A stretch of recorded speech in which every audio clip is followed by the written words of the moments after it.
must pay homage to him. How can people even treat their mother like this? This is my side of the story, it's not even a diss. Shut up about all the different versions there is. This is my response to when you hurt someone that I love. So should I start with my grandpa? Cause the gout and broken heart fit him just like a glove. But the person who was supposed to deal with it did hardly nothing to take action. At least when my mom saw it, she actually had a reaction. He slowly started to step away with no traction. His broken heart was getting worse and worse. It's not even enough to fit in a verse. They say all children are blessings, but to me these seem just like a curse. Except for my dad and one brother, cause they actually loved and respected their mother. I know I've hardly ever seen my grandpa cry, but I remember this one time he was all teared up and he grabbed my dad's hat and said, "Are you guys really coming back?" And my dad said, "Yes, Dad." And I could promise you that before he died he had a lot of money stored away, and every penny was for keeping his wife safe.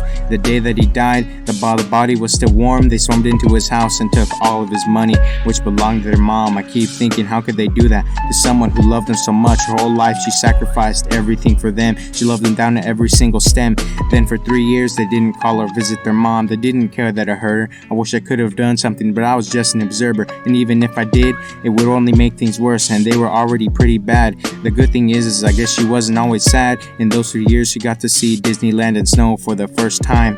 She was healthy and she seemed in her prime until something changed and she got bedridden, and from then on we had to take precautions so we could only visit every so often. When we did, I tried my best to make her smile. Too bad that only lasted for a while, then we'd have to leave. And now we had some bad news to receive. The doctor said her health wasn't doing too good. You guys are doing what you should, but she probably wouldn't last much longer. Then every time we'd visit, the mood was somber. Someone had to tell the kids who hurt her about their mom, so they would visit and pretend to care, but it was like you could smell the fakeness in the air.